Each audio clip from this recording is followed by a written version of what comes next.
자, 요거는 뭐 ipconfig 명령이죠. 그죠? ipconfig 명령을 실행하면 되겠고, 그 다음에, 이 PC가 연결된 랜의 주소를 쓰시오. 이렇게 돼 있죠. 그러면 주소와 서브넷 매스크를 가지고서 확인할 수 있죠. 그죠? 그래서 주소는 192.168.5.150, 서브넷 매스크 25.25.128, 이 두 개가 이제 관건이죠. 그러면 이제 서브넷 매스크가 128이면 이게 지금 한 비트가 여기서 8, 8, 8, 한 비트가 이제 서브넷 매스크죠. 그럼 이 한 비트가 서브넷 매스크라는 건 이제 뒤에 7비트가 호스트 주소라는 얘기고, 호스트가 0에서 128까지, 127까지 이가 되겠죠. 그러니까 지난번에 봤었던 그 피자를 생각해 보면 이제 0에서 255까지 이렇게 반뚝 자는 거겠죠. 그죠? 그래서 여기 반, 여기 반 이렇게 두 개. 그러면 150번은 이쪽에 속하죠. 그죠? 이쪽에 속하니까 여기가 얼마요? 128이 되겠죠. 네트워크 주소가. 그러니까 네트워크 주소가 0 아니면, 즉 192.168.5.0 아니면 5.128일 텐데, 128일 텐데, 그럼 이쪽 반에 150이 속하니까 네트워크 주소는 이제 5.128 이것이다 하는 거죠. 그 다음에 랜의 모든 호스트의 데이터를 전송하려고 할 때 목적 주소로 어떤 IP소를 사용해야 되냐? 아까 봤던 주소 중에 이제 맨 뒤에 주소죠, 그죠? 맨 뒤에 주소는 얼마가 돼요? 이제 이 파이에서 이쪽 반이니까 맨 뒤에 주소는 255죠, 그죠? 그래서 192.168.5.255가 이제 브로드캐스트 주소죠. 맨 마지막 주소가 브로드캐스트 주소니까 만약에 이쪽 반이었다면 브로드캐스트 주소가 얼마가 되냐? 이제 192.168.5.127이 되겠죠. 여기가 127이니까 0부터 127, 128에서 255니까 이쪽에 네트워크 주소, 이쪽에 브로드캐스트 주소, 이쪽에 네트워크 주소, 이쪽에 브로드캐스트 주소가 되겠죠. 네. 그런 식으로 하시면 되겠고요. 그 다음에 서브넷 매스크에 해당하는 프리픽스 렌스 값을 숫자만 쓰시오. 이거는 이제 255, 25.128이었으니까 이게 8비트, 8비트, 8비트, 한 비트죠. 그러니까 8 더하기 8 더하기 8 더하기 1 하면 여기는 얼마예요? 25가 되겠죠. 그죠? 숫자 값만 쓰라 했으니까 슬래시 쓰면 안 됩니다.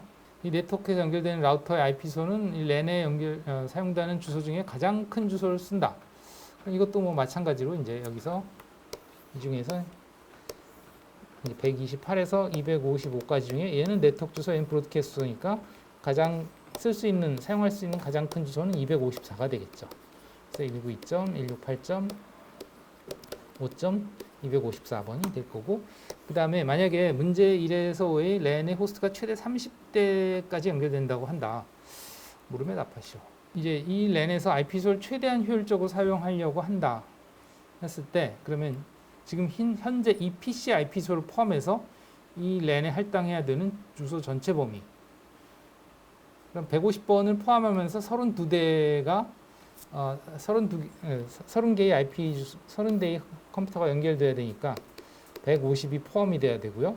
그럼 어디서부터 어디까지냐 하는 거죠. 이게 30대까지가 돼야 되니까 네트워크 주소, 그 다음에 브로드키 주소 30개. 이렇게 하면 총 몇 개가 돼요? 32개죠. 그죠? 32개를 만족하는 주소 범위를 찾아야죠. 그죠?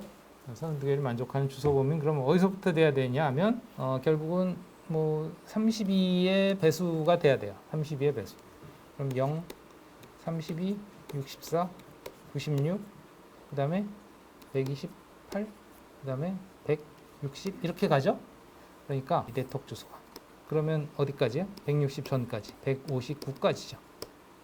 그래서 192.168.5.128에서 192.168.5.159까지죠. 32개죠.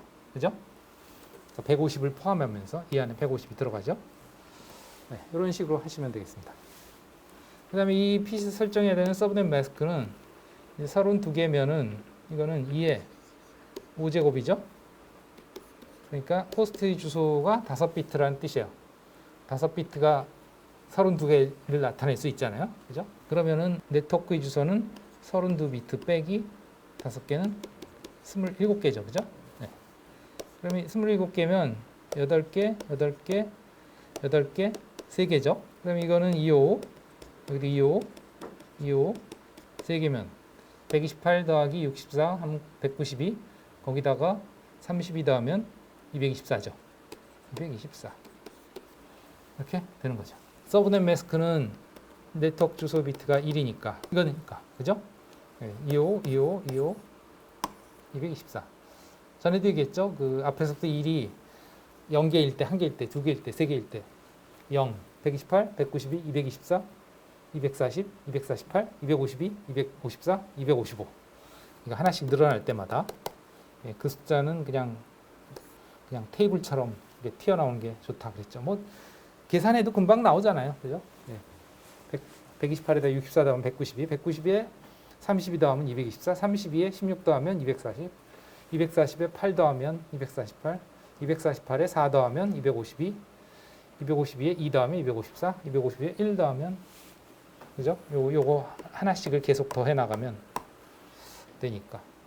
네, 거기까지죠? 네. 후이즈 검색에서도 이런 것도 뭐 하나의 그런 사례가 될 수 있죠, 그죠? 21242 109.0에서 21242 109.31 이런 주소 범위. 여기 212.42.109.0 슬래시 이게 이제 얼마가 되는 거예요? 27이 되는 거죠. 0에서 30일까지 32개죠, 그죠? 32개면 2의 5제곱. 5비트가 빠지면 되죠. 호스 비트가. 32비트의 IP 주소 중에 5비트가 호스 주소. 나머지가 네트워크 주소 21. 이것에 해당하는 게 25. 아까 얼마였어요? 224였죠, 그죠? 네. 이게 이거랑 같은 거죠. 꼭 이게 아닐 수도 있지. 이제 주소 범위가 뭐 예를 들면 아까 본 것처럼 160에서 뭐 191 이런 식으로 될 수도 있는 거죠. 네. 이것도 뭐 똑같지. 또는 뭐 128에서 191 뭐 이런 것이 될 수도 있고, 네. 다른 것들이 얼마든지 여러 가지가 될 수 있는 거죠. 주소 범위가. 주어진 조건에 따라서 이제 주소 범위를 결정을 해야 되는데 항상 중요한 것은 그 거기에 들어가는 호스트 대수가 나오면 이렇게 그러니까 호스트 대수가 아닌 주소의 범위가 나오면 예를 들면 이게 0에서 31이면 32개잖아요, 그죠? 32개다 그러면 주소의 범위가 32개가 되면 이 시작 주소는 항상 이곳의 배수가 돼야 돼요. 배수. 그러니까 0 아니면 이것의 배수. 0, 32, 64 또는 128, 128 다음에 30이면 160이죠. 160, 192 뭐 이런 것들이 해야 되는 거죠. 네. 시작 주소가. 만약에 뭐 64다 그러면 0, 64, 128, 192 그런 식으로 돼야 되는 거고요. 네. 그게 전에 얘기했던 이 컨셉입니다. 이걸 0에서 255까지 이렇게 나누면 안 된다. 이 컨셉이에요. 이렇게 나누고 또 이렇게 나누고 또 이렇게 나누고 해야 된다. 이렇게는 못 나눈다. 그것이 그 시작 주소가 그 개수만큼의 배수들이 돼야 되는 이유입니다. 그래야만 그 네트워크 주소의 비트 수가 딱 고정이 되기 때문에 그래야 하나의 네트워크로서 주소 범위가 결정이 되기 때문에 그렇습니다. 그건 뭐 이진수를 열심히 계산해 보면 뭐 그렇다는 걸 알 수 있는데 그냥 그렇게 지난번에 하나의 사례를 봤으니까 아 그렇구나 하고 받아들이시면 편합니다. 우리가 그 숫자를 매직 넘버라고 불러요. 그 주소의 범위에 해당하는 그 개수 그걸 매직 넘버라고 그러고 항상 네트워크의 주소는 0 또는 매직 넘버의 배수 거기서부터 시작을 합니다. 그 개수만큼의 주소 시작은. 자 그러면 이제 시큐리티로 가겠습니다. 네 번째 특성이죠. 그 보안. 뭐 보안은 뭐 아무리 강조해도 지나치지 않지만 그럼에도 불구하고 항상 문제가 발생하는 게 보안이죠, 그죠? 뭐 최근에 우리나라에 예를 들면 그 메이저 그 네트워크 회사, S모사, K모사, U모사 전부 다 털렸죠, 그죠? 그래서 이제 뭐 이 회사 안 되겠어 그러고 번호 이동했더니 그 회사도 털리고 또 이번에도 또 무슨 유심 교체하라고 왔더라고요. 예, 그런 식이에요. 그 정도로 보안의 심각성이 지금 크죠. 또 그런 통신사뿐만 아니고 뭐 대형 유통사 같은 경우도 문제가 발생해서 뭐 작년의 경우에 뭐 수익률이 엄청나게 낮아졌다고 하죠, 그죠? 네, 그런 식이란 말이죠. 네, 그래서 보안이 매우 중요하다.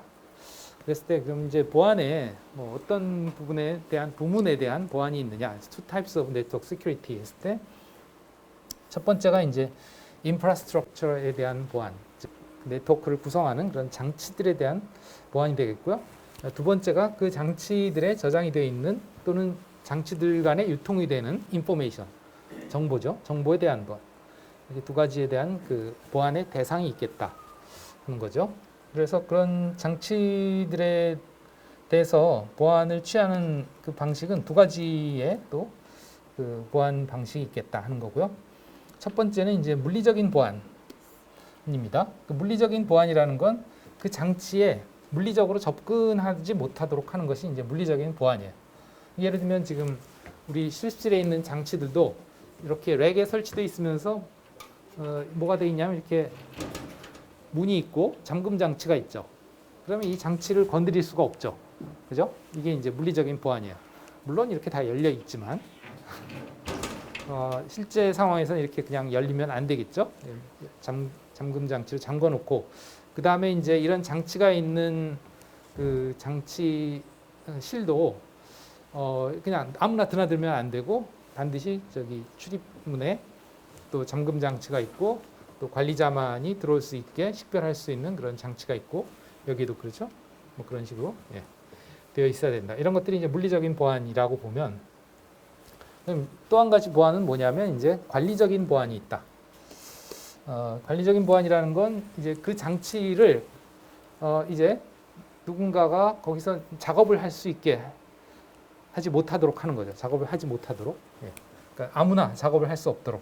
unauthorized access가 불가능하도록. 즉 허가받지 않은 그런 장치를 뭐 여기서 만진다는 건 그냥 손으로 만진다는 뜻이 아니고 뭔가 거기서 작업을 하는 거죠. 그러기 위해서 이제 뭐 로그인 뭐 아이디나 패스워드 설정 같은 것들이 필요하겠죠, 그죠? 또는 아이디나 패스워드로 들어가더라 하더라도 그 아이디에 따라서 그 장치에 대해서 할 수 있는 어떤 그 명령어의 레벨들을 정해서 어떠한 명령어들은 어떤 레벨까지만 허용을 하고 뭐 어떤 명령어들은 어떤 레벨부터 허용을 하고 그런 식으로 그 레벨 단위를 또 이렇게 지정을 해줄 수도 있어요. 그런 것들에 대해서는 여러분들이 이제 3학년에 가면 네트워크 보안을 하면서 배우게 될 거예요. 이 시스코 장비들 같은 경우도 명령어의 그 종류에 따라서 그 레벨을 결정해서 그 레벨에 따른 그 사용자의 권한을 달리 줄 수 있도록 그렇게 할 수가 있습니다. 어쨌든 그런 것들이 이제 관리적인 보안이다. 관리 보안이다. 그다음에 이제 뭐 인포메이션 보안은 방금 아까 얘기했듯이 이제 저장된 또는 그 장비들 간에 유통되는 정보들에 대해서 보안을 취해주는 것이다. 그리고 보통은 뭐 암호화를 한다거나 이런 식을 많이 쓰겠죠. 또 그다음에 이제 그런 보안을 하기 위해서 또 세 가지 또 중요한 그 요구사항 어떤 것들이 있겠느냐 보안을 달성하기 위해서. 그럼 첫 번째는 confidentiality 이건 이제 기밀성이라고 보통 얘기하죠. 비밀을 유지하는 것. 그래서 아무나 이 데이터를 접근하지 못하도록 하는 거죠. 뭐 예를 들면 암호화시키는 것도 그런 기밀성을 유지하는 방법 중에 하나죠.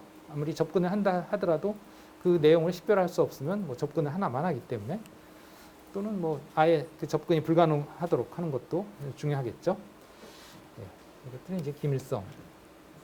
그 다음에 인테그리티라고 하는 건 이제 뭐 보통 무결성이다 이렇게 얘기하죠.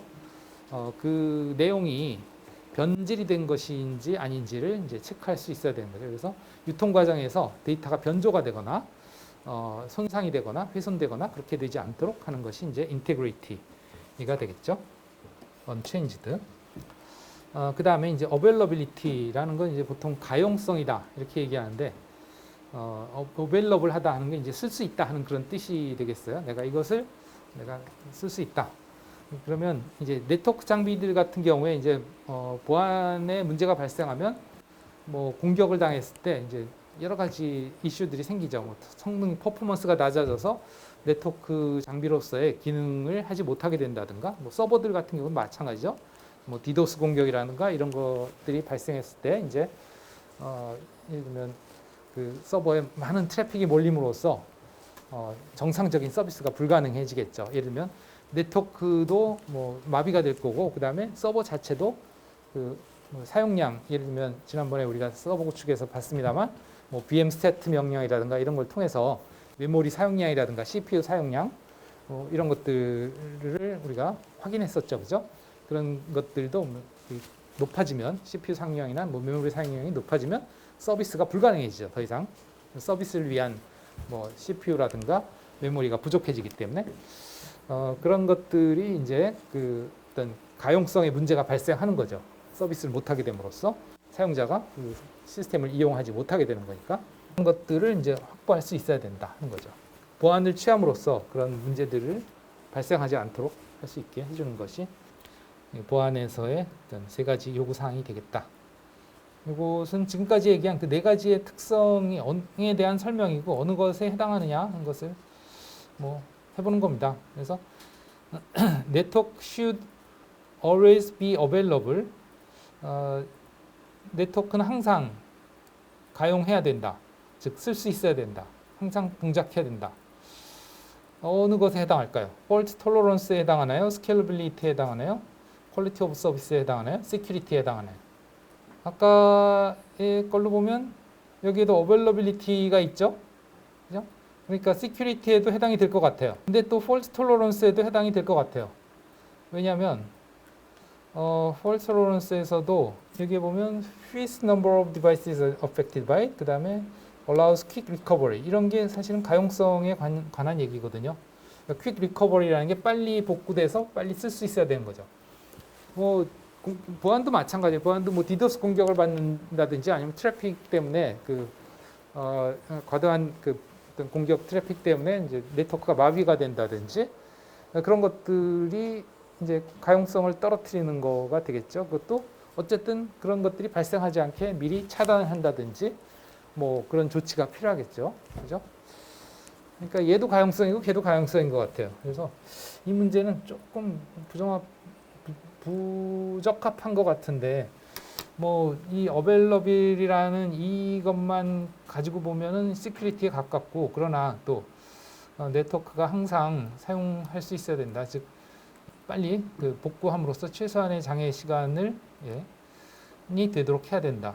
그래서 보통 어떤 장애에 대해서 그 내장애성을 얘기할 때 이런 얘기도 많이 합니다. 24 곱하기 7 이 가동성이 이거 뭐냐면 이제 하루 24시간 그리고 그것이 이제 일주일 내내 항상 가동이 될 수 있어야 된다. 장애가 발생하지 않게 그렇게 또는 장애가 발생하더라도 그 우회 경로나 우회 장비들을 활용할 수 있어야 된다. 뭐가 답이 있지? 저도 궁금합니다. 일단 뭐 security 한번 해볼까요? 걸어보겠습니다. 그다음에 priority queues are implemented when demand for network bandwidth exceeds supply. 만약에 그 네트워크의 속도보다 그 네트워크를 사용하고자 하는 사용자에게 트래픽이 더 많으면 이제 정체가 생기겠죠. 그랬을 때 누구한테 더 우선권을 줄 거냐? 방금 아까 우리가 얘기했던 이 경인로에 도로가 많이 막힐 때 누구한테 그 도로에 우선권을 주겠냐? 전용 차로는 버스한테 우선권을 주는 거죠. 그죠? 그것이 뭐에 해당해요? Fault tolerance에 해당해요? Scalability에 해당해요? Quality of Service에 해당해요? Security에 해당해요? Quality of Service였죠. 그죠? 그 다음 Business and Personal Network Equipment must be protected. 그 업체 또는 개인의 네트워크 장비들이 보호가 돼야 된다. 보호라는 건 이게 뭐 security에 해당하겠죠. 그죠? 그 다음에 developing a plan for priority queuing is a strategy for quality delivery of information. priority queuing이라는 건 이제 우선순위를 준 그 순서를 제공해 주는 거죠. 우선순위를 제공해 주는 것이 information, 정보를 전달하는 그 퀄리티에 대한 어떤 전략이 되겠다. 뭐예요? 이것도 quality of service죠. 그죠? 예. Business and personal data must be protected. 아까 나왔던 말이죠. 이거는 데이터군요. 그러니까 아까는 equipment에 대한 security고 이거는 뭐야? 이제 데이터에 대한 security죠. 그 다음에 networks can grow or expand with minimal impact on performance. 퍼포먼스에 영향을 주지 않으면서 네트워크가 확장될 수 있어야 된다. 뭐였죠? 스케일러빌리티, 확장성이었죠. 그 다음에 data can travel through more than one route for delivery from a remote source. 그래서 데이터가 하나 이상의 경로로 이제 갈 수 있어야 된다. 무엇을 위한 거였죠? 그죠? fault tolerance죠. 하나의 경로에 문제가 생겼을 때 우회를 할 수 있어야 되는 것. 그렇게 함으로써 이제 가용성을 제공해 주는 거죠. Common Network Standards allows hardware and software vendors to focus on product improvements and services. 요거에 대해서는 언급을 따로 안 했던 것 같은데 그 네트워크의 표준을 만들어 놓음으로써 공통된 표준을 만들어 놓음으로써 하드웨어나 소프트웨어들이 어떤 호환성을 가지게끔 해준다. 뭐 그런 의미인 것 같은데요. 그렇게 함으로써 어떤 그 벤더, 어떤 그 제조사의 장비든지 이렇게 붙여나갈 수 있다. 그것이 장비든 또는 여기 보면 프로덕트 서비스든 간에 그렇습니다. 이렇게 붙여나갈 수 있는 거 이런 거죠. 그 호환성이 없으면 이런 것들 계속 이렇게 붙여나갈 수가 없겠죠. 뭐 이런 것도 여기다가 붙이고 저기다 또 여기 이것도 붙이고 저것도 붙이고 계속 그렇게 할 수 있다는 거는 결국은 키워나갈 수 있다는 거죠. 그죠? 그 뭐예요? 네, 확장성, 스케일러빌리티죠. 이 호환성을 유지함으로써 그런 것들을 이제 점점 더 확장해 나갈 수 있는 겁니다. 예. 그렇군요. 이게 이거군요. fault tolerance. 그죠? 그러니까 이게 좀 애매해요. availability라는 말로만 하면 분명히 여기에서 security에서 여기서 분명히 availability가 있잖아요. 그죠? 뭐 이런 문제들이 종종 있어요. 자, 이렇게 해서 3절 마무리했고요. changing network environment라는 것은 이제 changing이라는 게 변화하는 그런 뜻이죠. 그래서 결국은 네트워크의 발전이 어떤 식으로 가고 있느냐. 변화라는 게 여기서 발전의 의미죠. 예. 변화가 뭐 나쁜 방향으로 변하지는 않을 테니까. 네트워크 환경의 발전, 추세, 뭐 그런 내용입니다. 그래서 첫 번째 네트워크의 트렌드, 이게 이제 발전 추세. 그 다음에 이제 그 새로운 네트워크, 홈 네트워크의 기능, 그런 것들. 그 다음에 또 여기서도 보안이 나오네요. 그러니까 추세, 여러 가지 추세가 있다 이거예요. 그 중에 이제 가정의 네트워크가 계속해서 이제 발전되고 있다 하는 것. 그 다음에 보안이 중요해지고 있다. 그 다음에 그러한 것들이 수용하는 네트워크의 구성은 어떻게 돼야 되냐. 아키텍처라는 건 구조 그런 뜻인데요. 계속 발전되고 있는 와중에 그런 것들이 어떤 쪽으로 발전돼 가고 있느냐. 그런 것들을 보자 하는 거예요.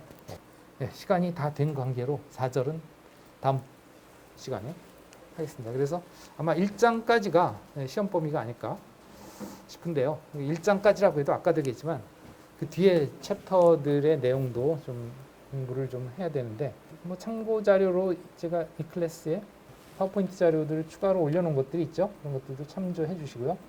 특히 그 주소와 관련된 여기 IP 어드레싱, 그 다음에 또 뭐 ARP 과정, 이거는 뭐 핑 어널리시스 이런 것들은 우리 핑을 우리가 하면서 했던 것들을 그냥 요약해서 한 거고, IP 어드레싱은 이건 뭐 우리 주소 계산하는 거 이런 것과 관련해서 주소 체계가 어떻게 되는지, 주소 계산 어떻게 하는지 그런 것들에 대한 내용이 되겠습니다.